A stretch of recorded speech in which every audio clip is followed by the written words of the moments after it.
My name's Michelle Hess. I'm the Assistant Director for CASA of Seneca, Sandusky, and Wyandot counties. And I'm Kara Shane. I'm the Program Coordinator for Wyandot County CASA. We are here today in Upper Sandusky. CASA stands for Court-Appointed Special Advocates. We're a volunteer-based program that advocates for children in court.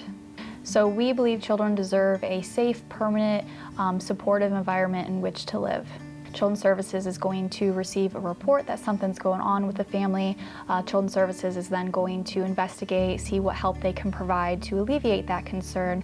If they find out that family needs some extra supports and services, they're going to involve that family in the juvenile court system, and that's when our office gets a call and we appoint our volunteer at that point. So once our volunteers are appointed by the judge to be the advocate for the children, they will meet with the family members. They'll meet with the children, they'll meet with foster parents, biological parents, and any relatives that would be involved in the case.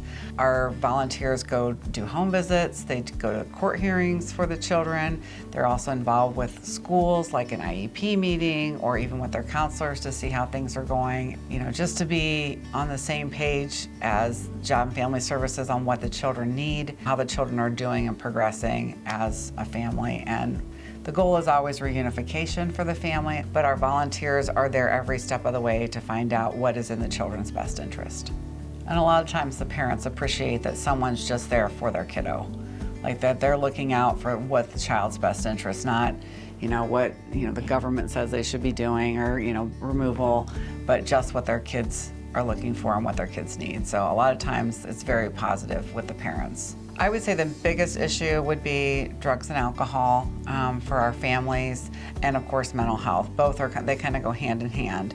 Beginning with the opioid crisis, we've just kind of gradually gotten used to families dealing with drugs and alcohol and the problems that it causes for the children. Every one of these kids is dealing with so much trauma in their life.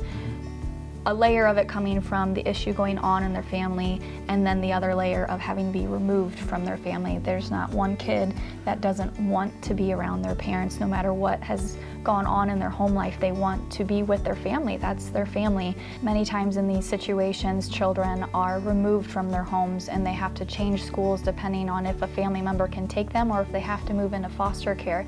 So they lose every aspect of their life, their friends, their schoolwork, their family. They weren't asked how they felt about it whatsoever. So when our volunteers are involved and we're actively asking them, what do you want out of this? We actually inform the judge of that. It is incredible what that does to these kids, that they actually have a say in it.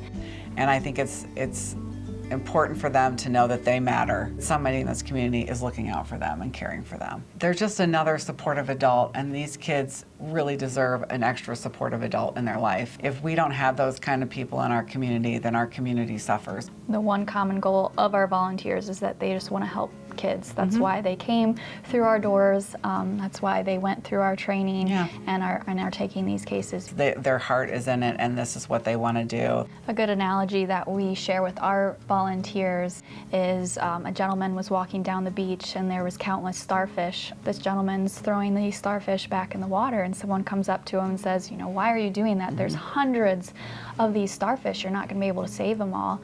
And he picks up another one and he's like, well, it makes the difference for this one. And that's what our volunteers are doing.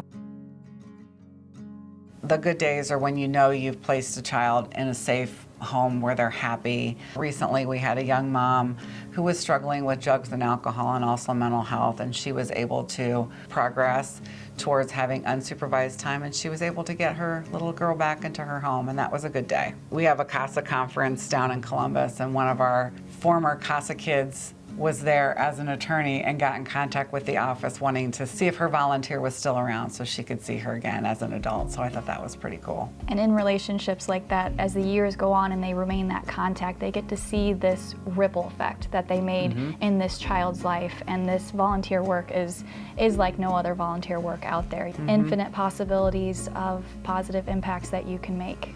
Thank you to all our donors out there to United Way, from the bottom of our heart, from the bottom of our kids' heart. You're helping train our volunteers, you're helping host this office, and that in turn helps kids that have been abused and neglected right here in this community. You may not see these kids, but you can be helping them just by donating. Your help is going a long way. We also want to thank our volunteers. We couldn't do this job without them. They are the heart of what we do. And if you're interested in being a volunteer, stop in, visit our website. We make it possible. We're a very flexible program, and we would love to have your support.